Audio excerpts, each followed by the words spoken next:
अब जो हम बिहार स्पेशल में जो एडिटोरिया का सार संग्रह है, बिहार सार संग्रह, उससे पहले हमने जो है 6 चैप्टर को कवर किया था और आज की क्लास में हम लोग जो है 7 टॉपिक को करने वाले हैं, यानी बिहार की राज्य व्यवस्था संबंधित जो भी प्रश्न है उसको निपटाने वाले हैं हम लोग।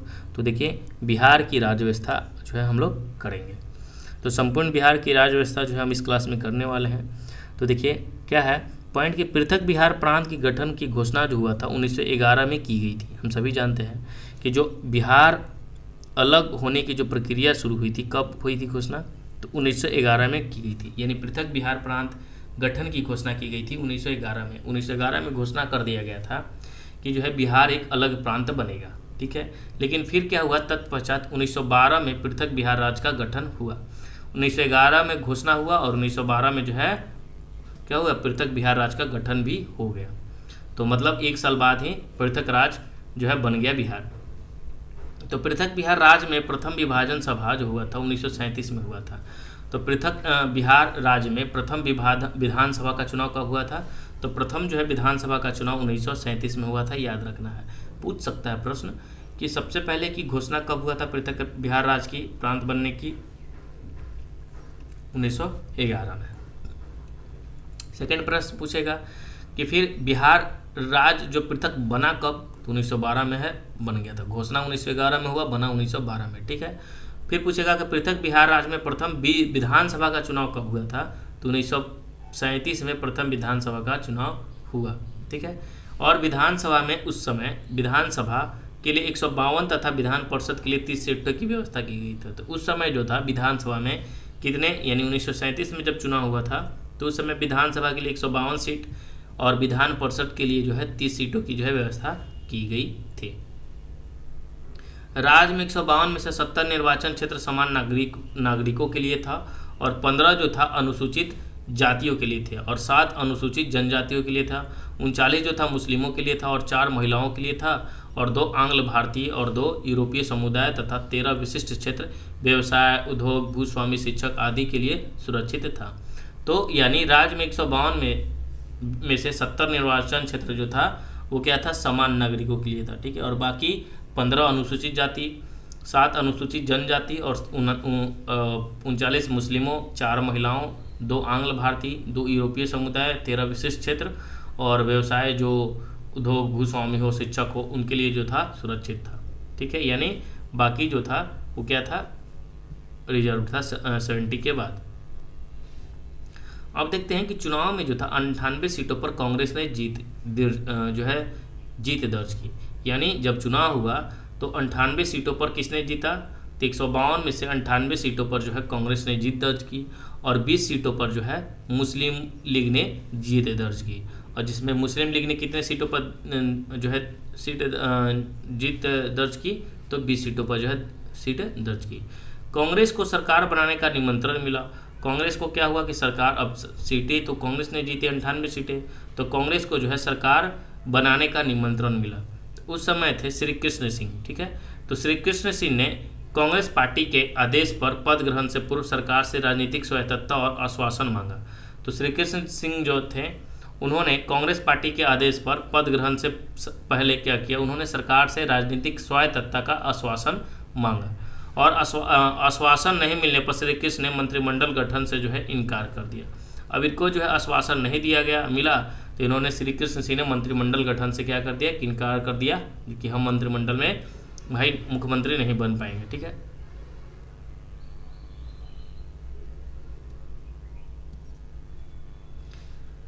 फिर तत्काल गवर्नर ने इंडिपेंडेंट पार्टी के मोहम्मद यूनिस को मार्च 1937 ईस्वी में एक कार्यकारी सरकार बनाने का दायित्व सौंपा। फिर उस समय जो तत्कालीन गवर्नर थे इंडिपेंडेंट पार्टी के मोहम्मद यूनिस, ठीक है, तो उन्होंने कहा कि मार्च 1937 में क्या होगा कि एक कार्यकारी सरकार बनाने का दायित्व सौंपा। यानी एक कार्यकारी सरकार जो है, मतलब कभी कार्य तो चलना चाहिए, तो कार्यकारी सरकार बनाने का जो है दायित्व सौंपा और इस प्रकार सरकार का गठन कर मोहम्मद यूनिस जो थे बिहार के पहले मुख्यमंत्री बने। तो आपसे सवाल पूछेगा कि इस प्रकार जो सरकार का गठन हुआ और बिहार के पहले मुख्यमंत्री कौन बने? तो बिहार के जो पहले मुख्यमंत्री बने थे मोहम्मद यूनिस बने थे, ठीक है। लेकिन गवर्नर एवं कांग्रेस के मध्य सहमति होने पर 20 जुलाई 1937 को श्री कृष्ण सिंह के नेतृत्व में बिहार में पहली बार कांग्रेस की सरकार बन गई। फिर क्या हुआ कि गवर्नर और कांग्रेस के मध्य जो है सहमति हो गया। फिर उसके बाद 20 जुलाई 1937 को जो है श्री कृष्ण सिंह फिर चुनकर आ गए। फिर नेक्स्ट क्या है पॉइंट कि डॉक्टर सच्चिदानंद सिन्हा विधानसभा के प्रोटेम स्पीकर नियुक्त किया गया। और जो उस समय सच्चिदानंद सिन्हा थे, यही है जो है संविधान बनना था उसके अस्थायी अध्यक्ष कौन थे? अस्थायी अध्यक्ष तो डॉक्टर सच्चिदानंद सिन्हा थे, जो ज़्यादा उम्र के थे। तो उस समय जो बिहार में विधानसभा हुआ था 1937 के समय, तो उस समय जो है विधानसभा के प्रोटेम स्पीकर कौन थे? तो यही थे सच्चिदानंद सिन्हा। और विधानसभा में 23 जुलाई 1937 ईस्वी को श्री राम दयालु सिंह की अध्यक्षता में प्रोफेसर अब्दुल बारी उपाध्यक्ष चुने गए। तो विधानसभा में 23 जुलाई 1937 ईस्वी को श्री राम दयालु सिंह की अध्यक्षता में अध्यक्षता तथा प्रोफेसर अब्दुल बारी को उपाध्यक्ष जो है चुना गया। तो कोयलोर पुल है आपको मिलेगा बिहार में, तो उस पुल का नाम ही अब्दुल बारी पुल है। ठीक है, ये भी याद रखना है। नेक्स्ट है हमारा कि 1939 ईस्वी में द्वितीय विश्व युद्ध में कांग्रेस के सहमति के विरुद्ध भारत को शामिल करने के मुद्दे पर जो है कांग्रेस मंत्रिमंडल ने त्याग पत्र देकर विधानसभा भंग कर दिया। फिर क्या हुआ, 2 साल बाद 1939 ईस्वी में दूसरा विश्व युद्ध शुरू हो गया। ठीक है, तो कांग्रेस के सहमति के विरुद्ध क्या हुआ कि भारत को शामिल करने के मुद्दे पर कांग्रेस मंत्रिमंडल ने त्याग पत्र दे दिया और विधानसभा भंग कर दी। यानी जो है कांग्रेस के बिना सहमति के जो है द्वितीय विश्व युद्ध में भारत को जो है शामिल कर लिया गया था। ठीक है, भारतीयों को। तो उसके लिए कांग्रेस मंत्रिमंडल ने क्या किया कि त्याग पत्र देकर विधानसभा जो है भंग कर दिया। फिर उसके बाद 1939 ईस्वी में 1939 से लेकर 1945 ईस्वी तक विधानसभा का गठन नहीं हुआ। फिर बिहार में जो है 1939 से लेकर 6 वर्षों तक यानी 1945 ईस्वी तक बिहार विधानसभा का गठन नहीं हुआ। तो 1935 ईस्वी के अधिनियम के आधार पर 1946 ईस्वी में पुनः चुनाव हुए। फिर 1935 का जो भारत शासन अधिनियम था उसी के आधार पर फिर 1939 में जो है क्या हुआ, चुनाव हुआ। और अप्रैल 1946 ईस्वी में श्री कृष्ण सिंह ने कांग्रेस के प्रतिनिधित्व करते हुए मुख्यमंत्री पद संभाला। फिर इन्हें 1946 में जो है श्री कृष्ण सिंह को कांग्रेस के प्रतिनिधित्व करते हुए मुख्यमंत्री पद संभाला। किसने? श्री कृष्ण सिंह ने। इस विधानसभा द्वारा 39 सदस्यों को संविधान सभा के लिए चुना गया था। और जो विधानसभा चुनाव हुआ था तो उसी के लिए जो है संविधान सभा के लिए भी चुना गया था। कितने? 39 सदस्यों को। और इसमें जो थी सरोजनी नायडू, डॉक्टर राजेंद्र प्रसाद, डॉक्टर सच्चिदानंद सिन्हा, जगजीवन राम आदि प्रमुख थे। तो विधानसभा में प्रमुख कौन कौन थे?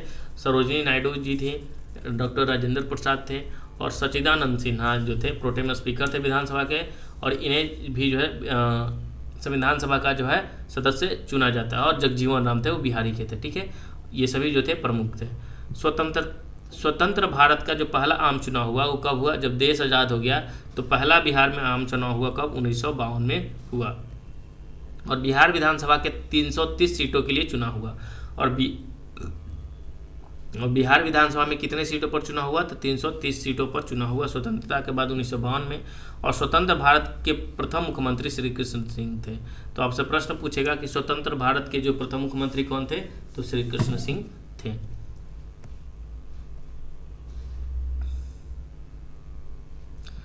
नेक्स्ट पॉइंट क्या है कि भारतीय संविधान के भाग 6 में अनुच्छेद 152 से अनुच्छेद 237 के अंतर्गत राज्य सरकार एवं उनकी कार्य प्रणाली का वर्णन किया गया है।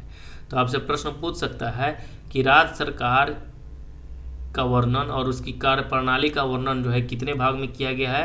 तो भाग 6 में किया गया। अनुच्छेद कितना से कितना? तो अनुच्छेद 152 से लेकर 237 के बीच जो है राज्य सरकार और उनकी कार्य प्रणाली का जो है वर्णन किया गया है संविधान में, भाग 6 के 152 से 237 में। तो आइए जानते हैं विधानसभा बिहार राज्य की शासन व्यवस्था के बारे में। तो राज्य की विधायिका के अंतर्गत कौन कौन आता है, राज्य की कार्यपालिका के अंतर्गत कौन कौन आता है और स्थानीय स्वशासन के अंतर्गत कौन कौन आता है, आइए हम समझते हैं। तो देखिए, राज्य की राज्यपालिका के अंतर्गत जो है राज्यपाल आता है, ठीक है, विधानसभा परिषद आता है और विधानसभा आता है। तो राज्य की विधायिका के अंतर्गत 3 अंग हैं, कौन कौन है? राज्यपाल, विधान परिषद और विधानसभा। राज्य की कार्यपालिका के 3 अंग हैं, कौन कौन है? राज्यपाल है, मुख्यमंत्री एवं मंत्रिपरिषद है और प्रशासनिक पदाधिकारी है राज्य की कार्यपालिका, ठीक है, कार्यपालिका, ठीक है। और राज्य की विधायिका, तो विधायिका में 3, राज्यपाल, विधान परिषद, विधानसभा। और कार्यपालिका में राज्यपाल, मुख्यमंत्री एवं मंत्री परिषद आते हैं कार्यपालिका के अंतर्गत, और प्रशासनिक पदाधिकारी। और स्थानीय स्वशासन के अंतर्गत कौन कौन आते हैं, तो पंचायती राज और नगरीय प्रशासन जो है स्थानीय स्वशासन, स्थानीय होता है ये सब, पंचायती राज और नगरीय स्वशासन। तो ये बिहार राज्य की शासन व्यवस्था है। तो आइए हम जानते हैं सबसे पहले राज्यपाल के बारे में, ठीक है।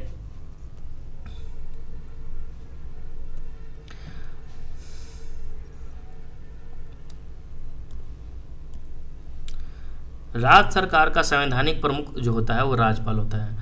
किसी भी राज्य में जो संवैधानिक प्रमुख कौन होता है, वो राज्यपाल होता है। और राज्यपाल को विधायी, कार्यपालिका एवं न्यायपालिका संबंधी अधिकार प्रदान किए गए हैं। तो राज्यपाल को विधायी और कार्यपालिका, देखिए यहाँ पे दिख रहा होगा कि राज्य की विधायिका राज्यपाल, राज्य की कार्यपालिका भी राज्यपाल, तो यानी विधायी और कार्यपालिका, ठीक है, दोनों संबंधी अधिकार किसके पास होता है, तो राज्यपाल के पास होता है। और इन अधिकारों का उल्लेख जो है संविधान के 152 से लेकर 162 में किया गया है।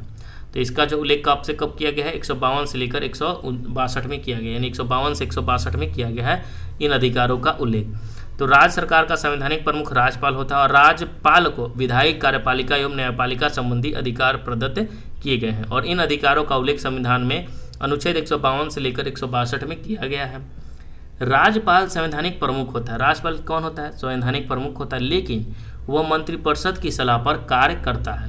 राज्यपाल तो भले ही संवैधानिक प्रमुख होता है, लेकिन जो है वह किसके सलाह पर कार्य करता है, तो मंत्रिपरिषद के सलाह पर ही कार्य करता है राज्यपाल। राष्ट्रपति शासन के दौरान राज्यपाल प्रत्यक्ष रूप से कार्यपालिका का प्रधान हो जाता है। तो जब किसी भी राज्य में अगर राष्ट्रपति शासन लागू हो जाए तो प्रत्यक्ष रूप से मंत्रिपरिषद कोई कार्यभार नहीं रह पाता, मुख्यमंत्री का कोई कार्यभार नहीं रहता, क्योंकि जो भी प्रधान होता है राज्य का वो हो जाता है राज्यपाल। यानी राष्ट्रपति शासन के दौरान राज्यपाल प्रत्यक्ष रूप से कार्यपालिका का जो है प्रधान हो जाता है। तो अब तक बिहार में जो है कितनी बार राष्ट्रपति शासन लग चुका है, तो आपसे प्रश्न पूछेगा ही पूछेगा, इंपॉर्टेंट है, याद रखना है। अब तक बिहार में 8 बार जो है राष्ट्रपति शासन लग चुका है, ठीक है। और राज्यपाल को जो है विधायी, कार्यपालिका और न्यायपालिका संबंधित अधिकार संविधान के कितने अनुच्छेद में किया गया है उल्लेख, तो 152 से लेकर 162, ठीक है। 152 से में 10 जोड़ दीजिए, 162। तो राज्य का जो न्यायपालिका और कार्यपालिका संबंधी अधिकार किसके पास होता है, राज्यपाल के पास होता है। और बिहार में जो है राष्ट्रपति शासन 8 बार लागू किया गया है अब तक। नेक्स्ट पॉइंट है हमारा बिहार के राज्यपाल की सूची।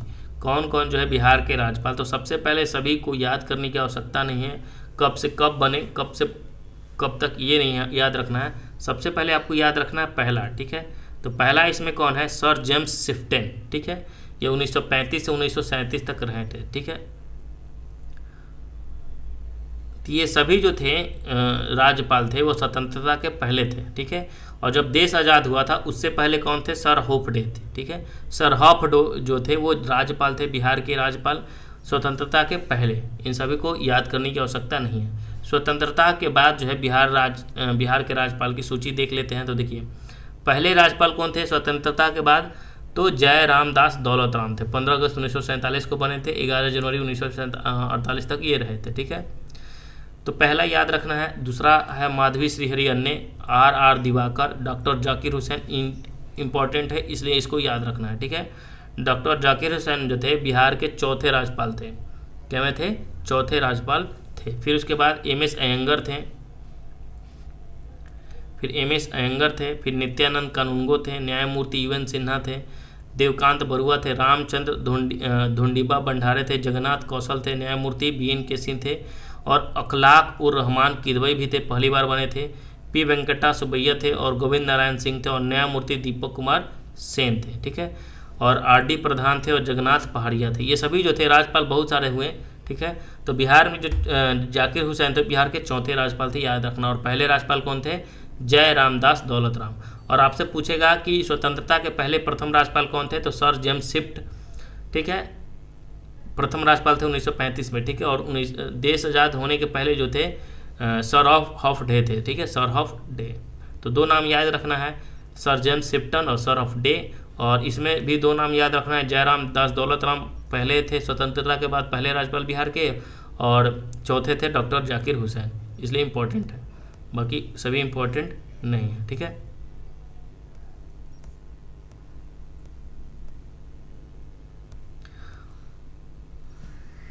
अब वर्तमान में कौन है बिहार के राज्यपाल, आप बता दीजिएगा।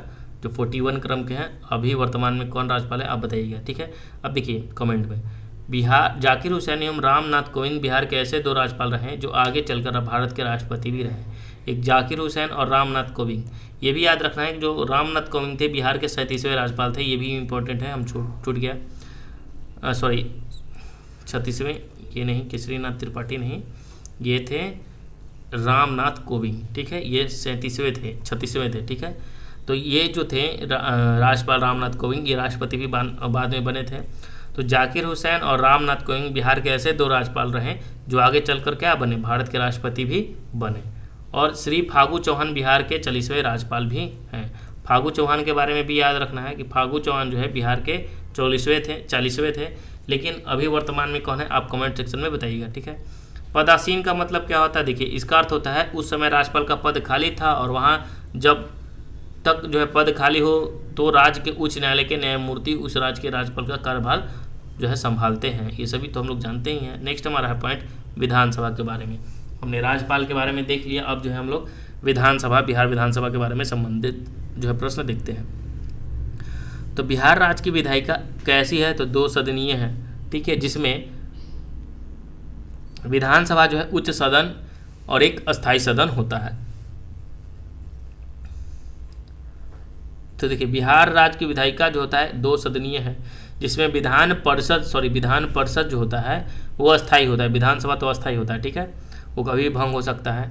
तो विधान परिषद जो होता है वो उच्च सदन होता है। ठीक है, और यह जो है यह जो है अस्थायी सदन होता है। हम लोग विधान परिषद के बारे में देख रहे हैं। विधान परिषद के गठन एवं निर्माण का वर्णन जो है संविधान के 169 में किया गया है। तो आपसे प्रश्न कर सकता है कि जो है विधान परिषद का जो गठन का जो है उल्लेख संविधान के किस अनुच्छेद में किया गया है, तो 169 यानी अनुच्छेद 169 में किया गया है। फिर संविधान के अनुच्छेद 171 में विधान परिषद की संरचना का वर्णन किया गया है, और संविधान के अनुच्छेद 171 में विधान परिषद की संरचना का वर्णन किया गया है अनुच्छेद 171 में, और इसमें स्पष्ट किया गया है कि विधान परिषद की अधिकतम संख्या विधानसभा की 1/3 से अधिक नहीं हो सकती तथा न्यूनतम संख्या 40 से कम नहीं हो सकती। यानी संविधान के अनुच्छेद 171 में जो है विधान परिषद की संरचना का वर्णन किया गया है। 171 में क्या किया गया है, तो इसमें स्पष्ट किया गया है कि विधान परिषद की जो अधिकतम संख्या है वो विधानसभा की 1/3 से अधिक नहीं हो सकती। यानी जो विधान परिषद की अधिकतम संख्या है वो विधानसभा की 1/3 से अधिक नहीं हो सकती। ठीक है, तथा न्यूनतम संख्या जो है 40 से कम नहीं हो सकती, यानी न 40 से कम हो सकती है और न विधानसभा सीटों की 1/3 से अधिक हो सकती है विधान परिषद की संख्या। इसका उल्लेख किस में किया गया है, 171 में किया गया है। नेक्स्ट पॉइंट क्या है कि विधान परिषद की जो पहली बैठक हुई थी 20 जनवरी 1913 को पटना कॉलेज के सभागार में हुई थी, और इसी आधार पर वर्ष 2013 में विधान परिषद का शताब्दी वर्ष समारोह जो है मनाया गया था।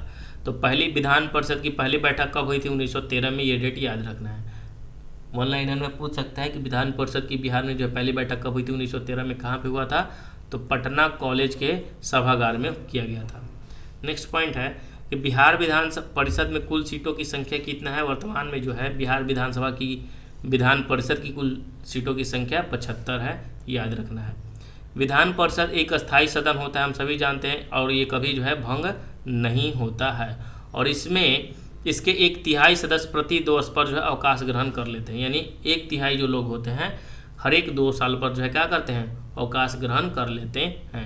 विधान परिषद में सदस्यों का जो कार्यकाल होता है वो 6 वर्ष का होता है। यानी विधान परिषद के कार्यकाल कितना होता है, सदस्यों का कार्यकाल तो 6 वर्ष का होता है।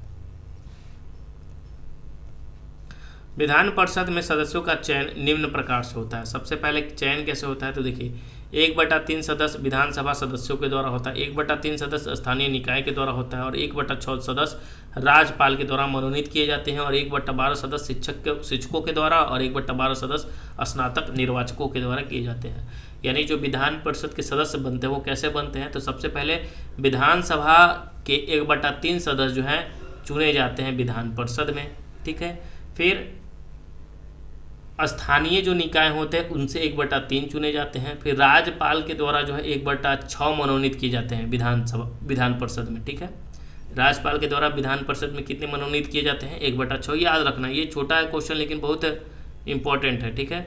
तो विधानसभा सदस्यों से विधान परिषद में कितने जाते हैं, 1/3, ठीक है। और स्थानीय निकाय से विधानसभा में कितने जाते हैं, तो 1/3 जाते हैं। और राज्यपाल द्वारा मनोनीत कितने जाते हैं, तो 1/6 जो है यानी कुल का, यानी 75 का 1/6 जो है राज्यपाल के द्वारा मनोनीत किए जाएंगे, ठीक है। जैसे अगर हम बात करें 75 का 1/3 यानी कितना हो गया, 15, ठीक है। तो 15 जो होंगे वो विधानसभा के सदस्य जाएंगे विधान परिषद में, ठीक है। फिर स्थानीय निकाय से 15 जाएंगे, ठीक है। फिर उसके बाद 1/6 जो है राज्यपाल द्वारा मनोनीत होते हैं, यानी 75 का जो है 1/6 जो है किसके द्वारा, राज्यपाल के द्वारा जो है, यानी 12 सदस्य जो है राज्यपाल के द्वारा जो है लगभग मनोनीत किए जाएंगे। फिर 1/12, ठीक है। तो 1/12 जो होते हैं वो सदस्य किसके द्वारा मनोनीत किए जाएंगे, तो 1/12 जो है शिक्षक को द्वारा जो है मनोनीत किए जाते हैं, यानी 6 सदस्य जो है शिक्षकों के द्वारा, ठीक है। और फिर 1/12 सदस्य जो है वो स्नातक यानी 6 सदस्य उसके द्वारा, ठीक है। तो ऐसे जो है मनोनीत किए जाते हैं। तो याद रखना है कि विधान परिषद में कुल सीटों की संख्या बिहार में कितनी है, 75 है, जिसमें से 1/3 विधानसभा से चुन के जाते हैं, 1/3 स्थानीय निकाय से, और 1/6 जो है राज्यपाल चुनते हैं, और 1/12 सदस्य को शिक्षक द्वारा चुने जाते हैं, और 1/12 सदस्य स्नातक निर्वाचन के द्वारा जो है चुने जाते हैं। शिक्षक और स्नातक 1/12, राज्यपाल 1/6, और बाकी 2 हैं विधानसभा स्थानीय निकाय 1/3, याद रखना है। अब हम देखते हैं विधान परिषद तो हमने देख ही लिया, पहला बैठक कब हुआ था ये भी आपको याद रखना है कि पहला बैठक 1913 में हुआ था पटना में, ठीक है। नेक्स्ट हमारा जो है अब वह है विधानसभा। तो देखिए, बिहार राज्य विधायिका की निम्न सदन विधानसभा होता है। उच्च सदन विधान परिषद होता है और निम्न सदन कौन होता है, विधानसभा होता है। और यह जो होता है एक अस्थायी सदन है। वह एक ऐसा सदन है, यह जो है एक अस्थायी सदन है। विधानसभा का वर्णन जो है संविधान के अनुच्छेद 170 में किया गया है। तो विधानसभा का वर्णन जो है संविधान के कितने में किया गया है, तो संविधान 170 में किया गया है विधानसभा का वर्णन। राज्य विधानसभा में सीटों की अधिकतम संख्या जो है 500 तथा न्यूनतम संख्या जो है 60 निर्धारित की गई है। तो याद ये भी रखना है कि राज्य विधानसभा में सीटों की अधिकतम संख्या कितना, 500, अधिकतम 500 हो सकता है विधानसभा की सीटों की संख्या, और न्यूनतम संख्या जो होता है किसी राज्य में 60 विधानसभा की सीट हो सकता है। अधिकतम 500 से अधिक नहीं हो सकता है और न्यूनतम 60 से कम नहीं हो सकता है। और विधानसभा का वर्णन जो है संविधान के किस में किया गया है, तो अनुच्छेद 170 में किया गया है। ये भले ही अनुच्छेद है लेकिन बहुत इंपॉर्टेंट है, इसी से प्रश्न पूछे भी जाते हैं, ठीक है। और विधानसभा निम्न सदन होता है किसी भी राज्य का, और अस्थायी होता है, कभी भी भंग हो सकता है। नेक्स्ट पॉइंट क्या है कि 7 फरवरी 1921 को मौजूद विधानमंडल के सभागार में प्रांतीय विधान परिषद की पहली बैठक हुई थी, और इसी आधार पर वर्ष 2021 में विधानसभा का जो है शताब्दी वर्ष समारोह भी मनाया जाता है। तो विधानमंडल का जो है बैठक कब हुआ था, 1921 में। विधानमंडल का बैठक कब हुआ था, 1921 में। और विधान परिषद का जो है बैठक कब हुआ था, 1913 में। और शताब्दी वर्ष जो है मनाया जाता है, कब मनाया जाता है, तो 2013 में। विधान परिषद का जो है बैठक 2013 में हुआ, 100 वर्ष जोड़ दीजिए तो 2013 आ जाएगा। 1913 में 100 जोड़िएगा तो 2013 आ जाएगा। तो विधान परिषद का जो था बैठक हुआ था 2013 में, और शताब्दी वर्ष 2013 हो गया। उसी प्रकार विधानसभा का भी जो है विधानमंडल में जो है सभागार प्रांतीय विधान परिषद की पहली बैठक हुई थी 1921 में, और इसमें 100 वर्ष जोड़ दीजिएगा तो 2021 हो जाएगा। तो विधानसभा शताब्दी वर्ष मनाया जाता है 2021। विधानसभा सीटों की संख्या कितनी है बिहार में, तो देखिए बिहार में विधानसभा सीटों की संख्या कितनी है, तो 243 है, और विधान परिषद की संख्या कितनी है, 75 है। याद रखना है, दोनों याद रखना है। विधान परिषद में सीटों की संख्या 75 और जो है विधानसभा में सीटों की संख्या 243, दोनों याद रखने की आवश्यकता है। नेक्स्ट हमारा पॉइंट क्या है कि विधानसभा सीटों में 38 जो होते हैं अनुसूचित जाति और 2 अनुसूचित जनजाति के लिए आरक्षित हैं। यानी विधानसभा में जो है एससी के लोग कितने होते हैं, एससी के जो है 38 होते हैं, और 2 लोग जो होते हैं वो किससे होते हैं, तो एसटी से होते हैं, ठीक है।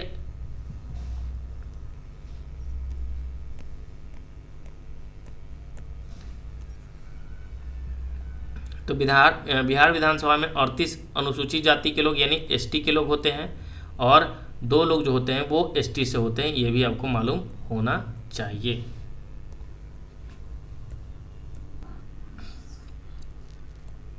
तो इसके अतिरिक्त एक सीट जो है आंग्ल भारतीय समुदाय के लिए आरक्षित थी, जिसमें 104वें संविधान संशोधन अधिनियम 2021 के द्वारा जो है निरस्त कर दिया गया। यानी विधानसभा में टोटल कितने सीट है की संख्या है 243 है।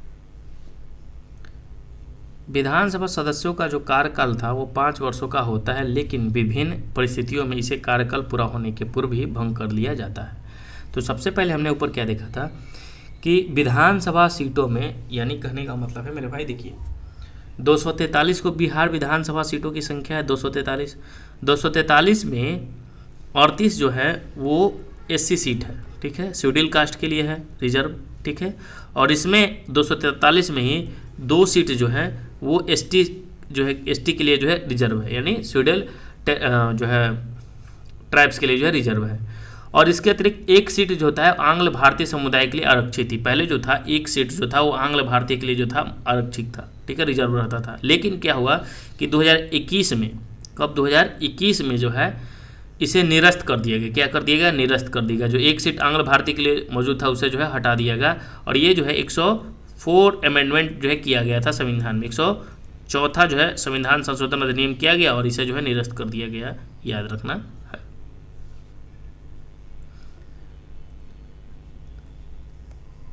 नेक्स्ट हमारा है, अब हम देखते हैं विधान वर्ष और विधान परिषदों में सदस्यों की संख्या, ठीक है, और वर्ष और विधान परिषदों में सदस्यों की संख्या। तो देखिए 1943 में विधान परिषद में सदस्यों की संख्या 43 थी, 1937 में 30, 1952 में 72, 1958 में जो है 96 हो गए, 2000 में 75 हो गया, ठीक है। फिर 1913 में 43, 1937 में 152, फिर विधान, ठीक है। देखिए विधान परिषदों की संख्या में कैसे विकास हुआ। तो देखिए 1913 में कितना था? 13 को, ठीक है। 1913 में जो था वो 13 सीट था, ठीक है। फिर उसके बाद तो 1913 में विधान परिषद की सीटों की संख्या 43 थी, ठीक है। 1937 में जो था ये कम हो गया, 30 हो गया इसका आंकड़ा। फिर 1952 में 72 हो गया। फिर 1958 में जो था 96 हो गया। लेकिन फिर उसके बाद 2000 में जो है ये 75 हो गया। 2000 में क्योंकि जो है बिहार से अलग हो गया झारखंड, और ये इसका जो आंकड़ा हो गया 75 हो गया। फिर इसी प्रकार हम देखते हैं विधान सभा सदस्यों की सीटों की संख्या। तो देखिए विधानसभा में सदस्यों की संख्या 1937 में 152 थी, ठीक है। 1952 में 331 था, 1957 में 319 था, और 1977 में 325 था, और 2000 में कितना हो गया? तो 2000 में हो गया 243, झारखंड को अलग होने के बाद, ठीक है, 243।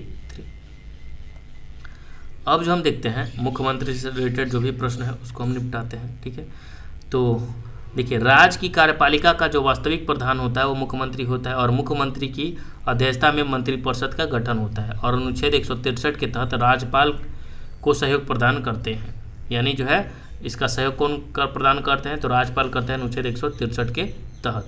और वास्तविक प्रधान कौन होता है कार्यपालिका का? तो वास्तविक प्रधान जो कार्यपालिका का होता है वह मुख्यमंत्री होता है।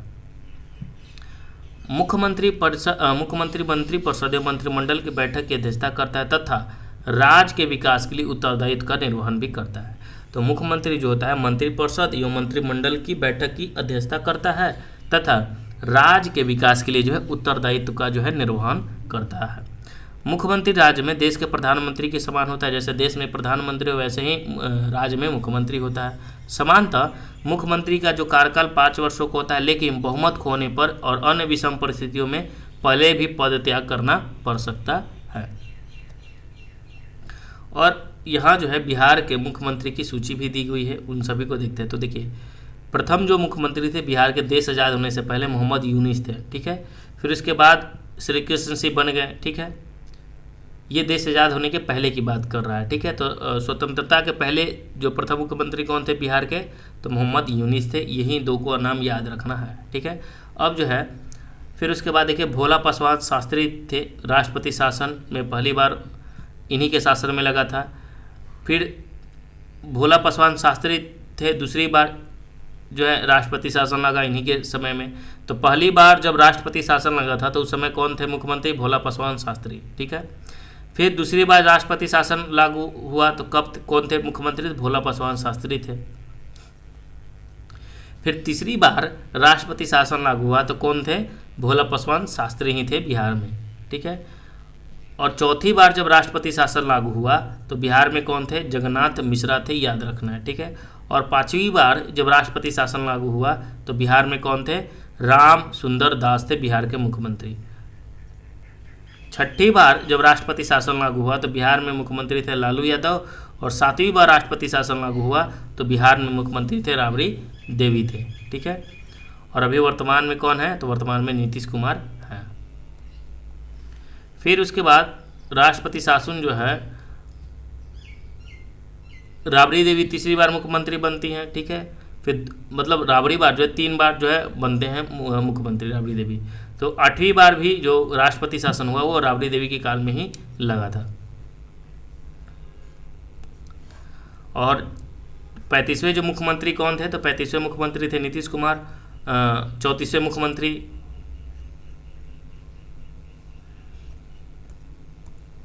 35वें मुख्यमंत्री जो थे जीतनराम मांझी थे। और जो वर्तमान में मुख्यमंत्री पद पर हैं वो कौन है? नीतीश कुमार है, जो 8वीं बार है मुख्यमंत्री पद, ठीक है। तो 8 बार इन्होंने शपथ लिया है। तो जो भी प्रश्न पूछे जाएंगे इन्हीं से प्रश्न पूछेंगे। सबसे पहले पूछेगा प्रश्न कि जो है स्वतंत्रता के पहले बिहार के मुख्यमंत्री पहले कौन थे? मोहम्मद यूनिस थे और श्री कृष्ण थे दूसरे, ठीक है। स्वतंत्रता के बाद अगर पूछे कि प्रथम मुख्यमंत्री कौन थे? स्वतंत्रता के बाद जो थे श्री कृष्ण सिंह थे, ठीक है। पहली बार राष्ट्रपति शासन किसके समय में लगा था? तो भोला पासवान शास्त्री। दूसरी बार, तीसरी बार, 3 बार राष्ट्रपति शासन जो है लगा था वो भोला पासवान शास्त्री के समय में ही मुख्यमंत्री थे, ठीक है।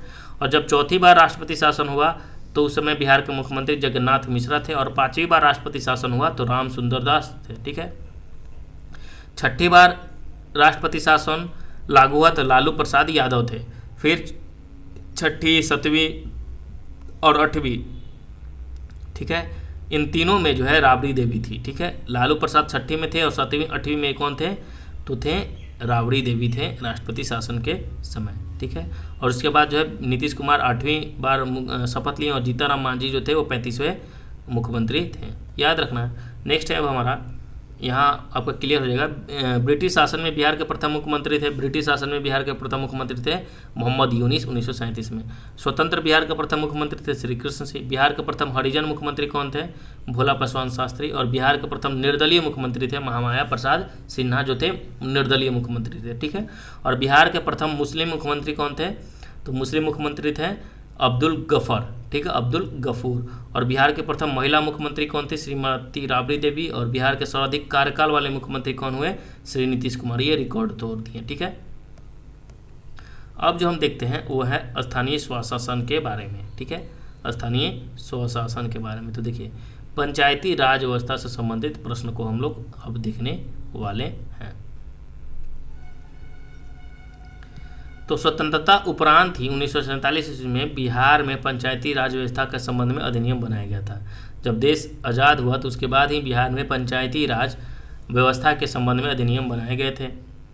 और 73वें संविधान संशोधन के बाद बिहार सरकार ने बिहार पंचायत राज अधिनियम 1992 जो है लागू कर दिया गया। तो बिहार में पंचायती राज अधिनियम जो है लागू कब हुआ? 1992 लागू हुआ, 73वां संविधान संशोधन के बाद। बलवंत राय मेहता की सिफारिश के अनुरूप त्रिस्तरीय व्यवस्था 2001 में कार्यरत हुआ था। तो जो त्रिस्तरीय व्यवस्था हुआ था पंचायती राज में वो किसके सिफारिश के अनुरूप? तो बलवंत राय मेहता के सिफारिश के अनुरूप। पंचायती राज व्यवस्था को और अधिक सशक्त बनाने के लिए बिहार पंचायत राज अधिनियम 2000 जो है 6 लागू किया गया है। तो सबसे पहले पूछेगा क्वेश्चन कि बिहार पंचायत राज अधिनियम 1992 जो था केवल संविधान संशोधन था। तो 73वें संविधान संशोधन के बाद बिहार सरकार ने बिहार में पंचायती राज अधिनियम 1992 लागू किया, ठीक है। फिर पंचायती राज व्यवस्था को और अधिक सशक्त बनाने के लिए जो बिहार पंचायती राज अधिनियम जो है 2006 भी लागू किया गया। बिहार पंचायती राज अधिनियम 2006 के जो थे कुछ मुख्य प्रावधान भी थे। क्या क्या प्रावधान थे? पंचायती राज के 3 स्तर थे। कौन कौन स्तर हुए? तो एक ग्राम पंचायत हुआ, पंचायती समिति हुआ और जिला परिषद हुआ। तो पंचायती राज के 3 स्तर कौन कौन है? ग्राम पंचायत, पंचायत समिति और जिला स्तर होता है। और साथ में महिलाओं के लिए सभी स्तरों पर जो है 50% आरक्षण भी होगा। पिछड़े वर्गों को सभी स्तरों पर पदों पर जो है अधिकतम 20% का आरक्षण भी दिया जाएगा। और अनुसूचित जाति और अनुसूचित जनजाति वर्ग को सभी स्तरों पर जनसंख्या के अनुपात में आरक्षण का प्रावधान किया गया। अनुसूचित जाति, अनुसूचित जनजाति तथा पिछड़े वर्ग का सभी स्तरों और पदों पर कुल आरक्षण जो है 50% से अधिक नहीं हो सकता है। पंचायती राज के निर्वाचन पद धारकों को लोक सेवक का दर्जा प्राप्त होगा। पंचायती राज का चुनाव राज्य निर्वाचन आयोग के अधीन किया जाएगा और बिहार पंचायत राज अधिनियम 2006 के अधीन ग्राम सभा, ग्राम पंचायत और पंचायत समिति एवं जिला परिषद की संरचना एवं विशेषताएं का जिक्र किया गया है। अब जो हम लोग देखने वाले हैं ग्राम सभा के बारे में, तो देखिए यह पंचायत राज के अधीन सबसे बड़ी सभा होती है ग्राम सभा, और ग्राम सभा में गांव के सभी पंचायत जो है वो सभी मतदाता सदस्य होते हैं। ग्राम सभा की बैठक के लिए 2 बैठकों के बीच का अंतराल जो होता है वो 3 माह के अधिक नहीं होगा और 1 वर्ष में 4 बैठक अनिवार्य होता है। यानी ग्राम सभा का बैठक 1 वर्ष में कितनी बार होता है, तो सीधी याद रखना है 4 बार ग्राम सभा का बैठक होता है 1 वर्ष में। और ग्राम सभा के बैठक के लिए 2 बैठकों के बीच का अंतराल कितना नहीं होना चाहिए, तो 3 माह से जो है अधिक नहीं होना चाहिए 2 बैठकों के बीच का समय।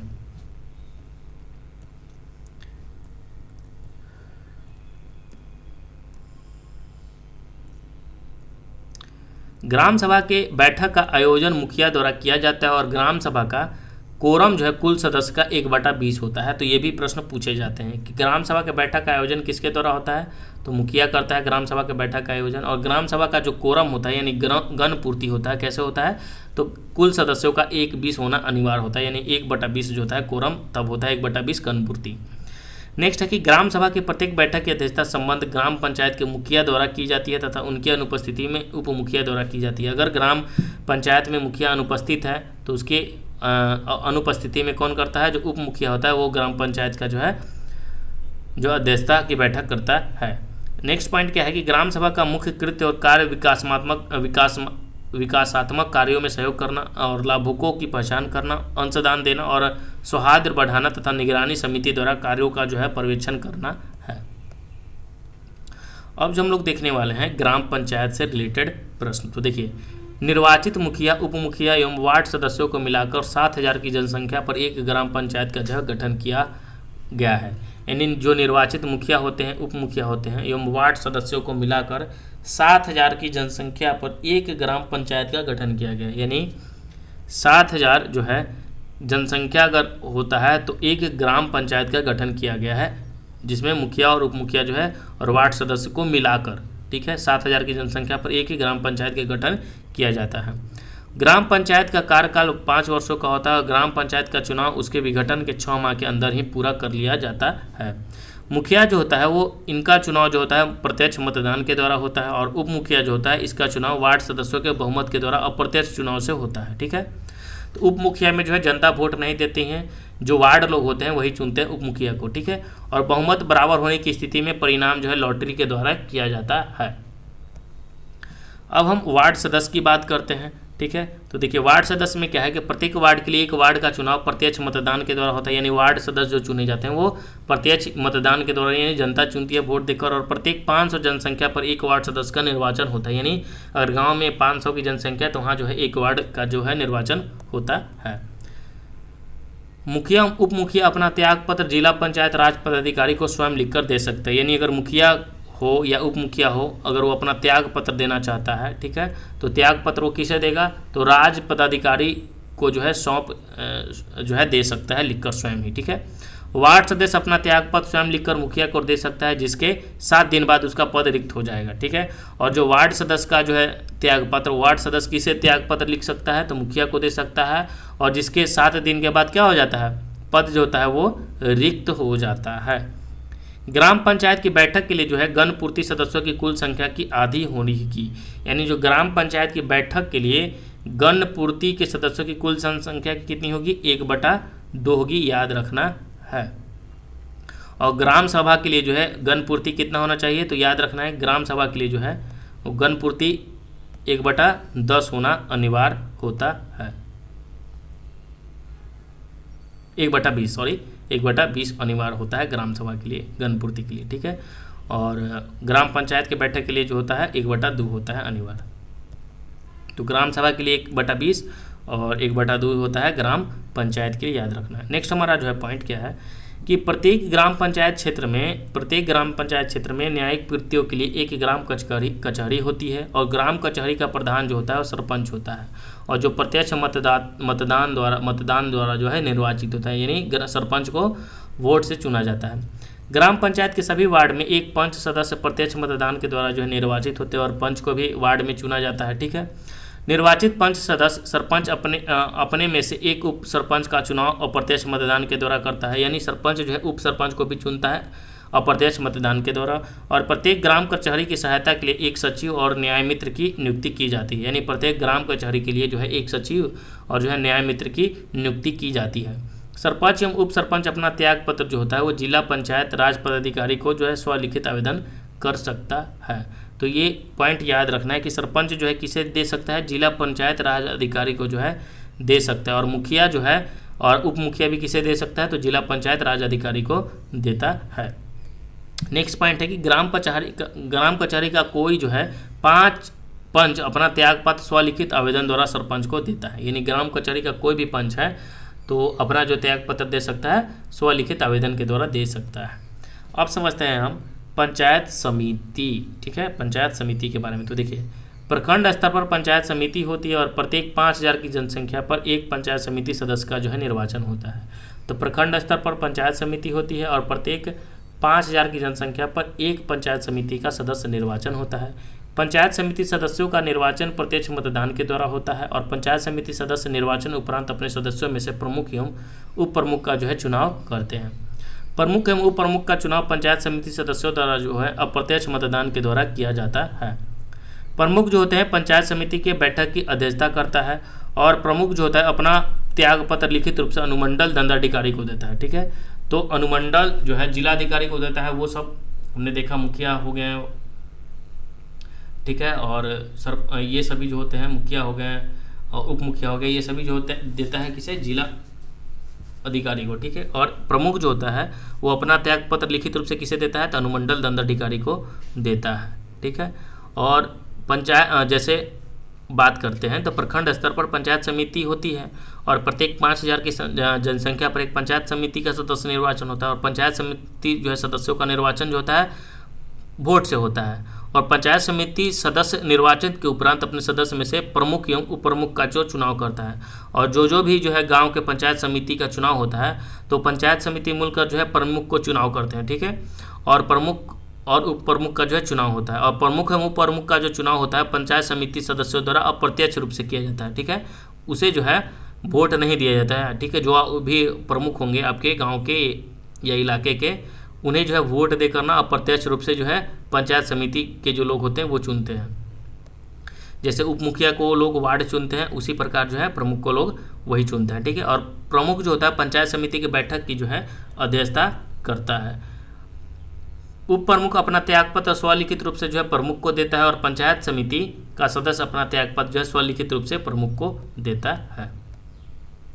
तो देखिए, अगर प्रमुख जो है त्यागपत्र देना रहेगा तो किसे देगा, अनुमंडल दंडाधिकारी को देगा, और जो उप प्रमुख होता है वो त्यागपत्र प्रमुख को देगा और पंचायत समिति का सदस्य जो होता है अपना त्यागपत्र किसे देता है, तो प्रमुख को देता है। अब हम समझते हैं जिला परिषद के बारे में। ठीक है, जिला परिषद भी होते हैं इलाके में। तो देखिए, जिला स्तर पर जो है जिला परिषद होता है और जिला परिषद ग्राम पंचायतों एवं पंचायत समिति के लिए निधि निर्धारण एवं मार्गदर्शन का काम करता है। जिला परिषद का सदस्य जो है लगभग 50,000 की जनसंख्या पर प्रत्यक्ष मतदान के द्वारा यानी जो है वोट के द्वारा चुना जाता है जनता के वोट से। और जिला परिषद के निर्वाचन सदस्य अपने में से एक अध्यक्ष और एक उपाध्यक्ष का चुनाव अप्रत्यक्ष मतदान के द्वारा करते हैं। और जो जिला परिषद के जो निर्वाचन सदस्य होते हैं वो अपने में से एक को अध्यक्ष चुनते हैं और एक को जो है उपाध्यक्ष के रूप में चुनते हैं अप्रत्यक्ष मतदान के द्वारा। अध्यक्ष अपना जो है त्यागपत्र स्वलिखित रूप से जिला दंडाधिकारी को देता है और तथा उपाध्यक्ष जो है अपना त्यागपत्र अध्यक्ष को देता है। जिला परिषद सदस्य अपना त्यागपत्र अध्यक्ष को देता है। अब देखते हैं पंचायती राज के सभी जनप्रतिनिधियों के निर्वाचन में त्यागपत्र से संबंधित जो है मतलब डिटेल में दिया हुआ है टेबल में, तो हम सभी को देखते हैं। तो देखिए, मुखिया जो होता है वो प्रत्यक्ष निर्वाचन होता है और ये जो है त्यागपत्र जिला पंचायत राज अधिकारी को देगा, राज पदाधिकारी को देता है। उप मुखिया जो होता है इसका जो है अप्रत्यक्ष होता है यानी वार्ड लोग चुनते हैं इसे। ठीक है, और ये जो है जिला पंचायत राज पदाधिकारी को त्यागपत्र देता है। तो मुखिया और उप मुखिया जो है, ऐसा नहीं कि उप मुखिया मुखिया को मतलब त्याग देगा, वार्ड भले ही मुखिया को देता है, ठीक है। और वार्ड जो होता है वो वोट के द्वारा चुना जाता है और ये मुखिया को त्यागपत्र देता है। तो मुखिया त्यागपत्र किसे देगा, तो जिला पंचायत को वोट से चुना जाता है, वोट देकर।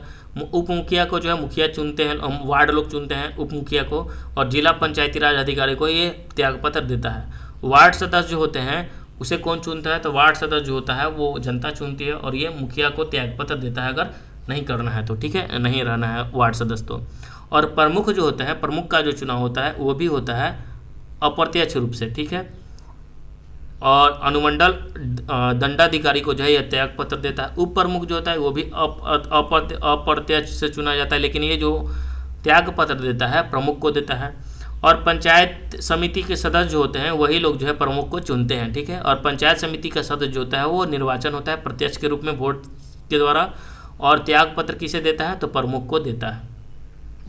जिला परिषद अध्यक्ष जो है अप्रत्यक्ष रूप से चुनाव होता है और जिला दंडाधिकारी को जो है त्यागपत्र देता है। जिला परिषद उपाध्यक्ष जो है अप्रत्यक्ष चुनाव होता है, जिला परिषद के लोग इसे चुनते हैं, ठीक है। और जिला परिषद अध्यक्ष जो है त्यागपत्र देता है, ठीक है। जिला परिषद अध्यक्ष को जो है वो त्यागपत्र देता है, जिला परिषद उपाध्यक्ष, ठीक है। और जिला परिषद सदस्य जो है वो प्रत्यक्ष होता है और जिला परिषद अध्यक्ष को जो है त्यागपत्र देता है। सरपंच प्रत्यक्ष होता है, सरपंच का चुनाव होता है और जिला पंचायत राज पदाधिकारी को जो है ये देता है। जैसे मुखिया देते हैं, उप मुखिया देते हैं, वैसे ही सरपंच देते हैं, उप सरपंच भी उन्हें ही देता है जिला पंचायत राज पदाधिकारी को अप्रत्यक्ष रूप से। और पंच जो होता है प्रत्यक्ष होता है, ये सरपंच को जो है अपना त्यागपत्र देता है, पंच सरपंच को, ठीक है। अब जो हम लोग देखने वाले हैं नगरीय प्रशासन में, तो देखिए नगरीय प्रशासन में, तो नगरीय क्षेत्र में स्थानीय सुविधाओं के उद्देश्य से नगर पालिका का जो है गठन किया गया है। 74वें संविधान संशोधन 1992 के द्वारा बिहार में नगर निगम, नगर परिषद और नगर पंचायत के लिए बिहार नगर पालिका अधिनियम जो है लागू किया गया। तो बिहार नगर पालिका अधिनियम कब लागू किया गया, 74वां संविधान संशोधन 1992 के द्वारा किया गया। बिहार में नगर पालिका अधिनियम 2007 में शहरी शासन की त्रिस्तरीय संरचना नगर पंचायत, नगर परिषद और नगर निगम का प्रावधान किया गया है। यानी जो है नगर जो पालिका अधिनियम 2007 है उसके तहत जो है बिहार में त्रिस्तरीय संरचना है। कौन कौन सा है, एक तो नगर पंचायत है, नगर परिषद है और नगर निगम है, तो त्रिस्तरीय संरचना है। नगर निकायों में प्रत्यक्ष निर्वाचन द्वारा 5 वर्षों के लिए जो है सदस्यों का चयन होता है और इसमें भी पंचायती राज के प्रावधानों के अनुरूप आरक्षण की व्यवस्था की गई है नगर निकायों के चुनाव में भी। अब जो हम लोग देख लेते हैं नगर प्रशासन से संबंधित, तो देखिए नगर प्रशासन जो होता है एक नगर निगम होता है और नगर परिषद होता है और नगर पंचायत होता है, ठीक है। तो नगर प्रशासन कितने त्रिस्तरीय होते हैं, कौन कौन, एक नगर निगम होता है, नगर परिषद होता है और नगर पंचायत होता है। वर्तमान में बिहार में कुल नगर निकायों की संख्या कितनी है, तो 261 है। याद रखना ये डाटा कि बिहार में कुल नगर निकायों की संख्या कितनी है, 261 है। जिसमें से नगर निगम कितनी है, तो नगर निगम के अंतर्गत जो है 19 है, ठीक है। और नगर परिषद पूछे तो नगर परिषद कितने हैं, 88 हैं। और नगर पंचायत कितना है, तो 154 है, ठीक है। और इस सभी को जोड़ दीजिएगा 154 और 88 या 19 को, तो कितना आ जाएगा 261। तो कुल नगर निकायों की संख्या कितनी है बिहार में, 261 है। जिसमें नगर निगम 19 नगर निगम और नगर परिषद 88 और नगर पंचायत 154। याद रखना है 154, ये डाटा आपको मालूम होना चाहिए।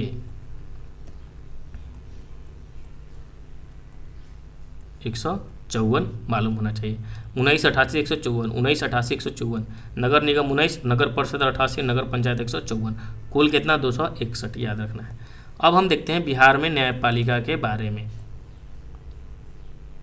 राज्य की न्यायपालिका व्यवस्था में उच्च न्यायालय पटना का स्थान शीर्ष पर है।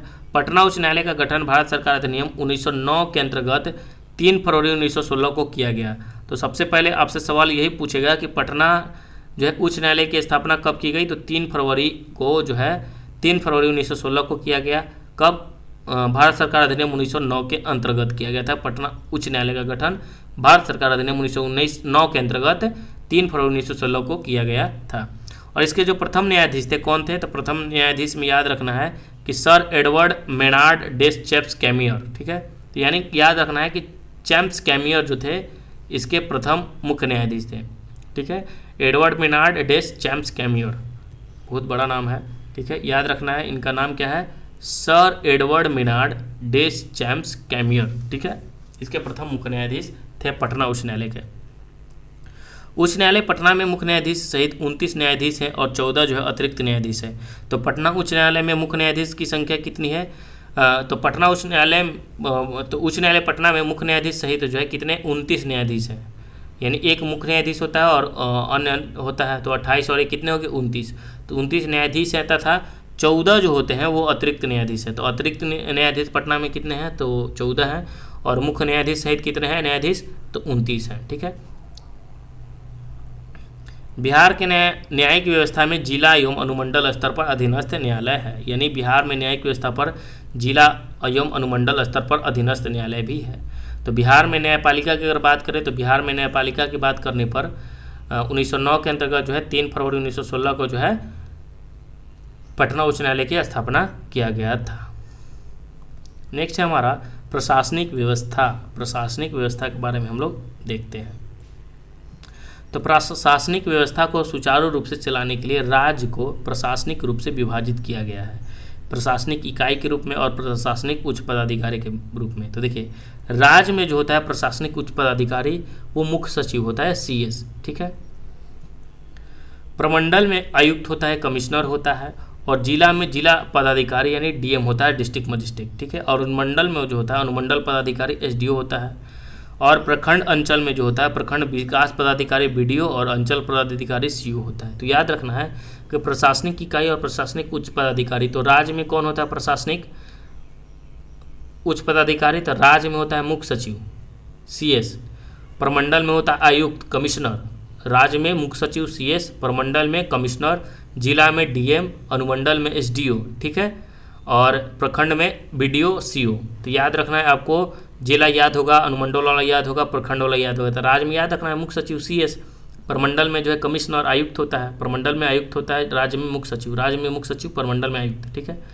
नेक्स्ट हमारा है प्रशासनिक दृष्टि से राज्य का प्रशासनिक प्रधान मुख्य सचिव होता है और मुख्य सचिव सचिवालय का प्रधान होता है और मुख्य सचिव का समस्त विभागों पर जो है नियंत्रण होता है। तो प्रशासनिक दृष्टि से राज्यों का जो है प्रशासनिक प्रधान कौन होता है? तो हम सभी जानते हैं कि मुख्य सचिव जो होता है वो प्रशासनिक प्रधान होता है राज्यों में, और मुख्य सचिव जो होता है सचिवालय का प्रधान होता है। और मुख्य सचिव क्या होता है? वो जो सचिवालय है उसका प्रधान होता है मुख्य सचिव, और मुख्य सचिव का जो समस्त विभागों पर नियंत्रण होता है। मुख्य सचिव जो होता है वो मुख्यमंत्री का प्रधान सलाहकार होता है, और मुख्य सचिव मंत्रिमंडल का भी सचिव होता है और वह मंत्रिमंडल की बैठक का प्रबंधन भी करता है। तो मुख्य सचिव जो है प्रधान सलाहकार किसका होता है? तो मुख्यमंत्री का जो है प्रधान सलाहकार होता है मुख्य सचिव, याद रखना है, ठीक है। और मुख्य सचिव जो है मंत्रिमंडल का भी सचिव होता है, वो मंत्रिमंडल की बैठक की जो है प्रबंधन करता है। तो हमारा जो है यहाँ टॉपिक राज्य की व्यवस्था, बिहार राज्य की राज्य व्यवस्था जो है कंप्लीट हुआ।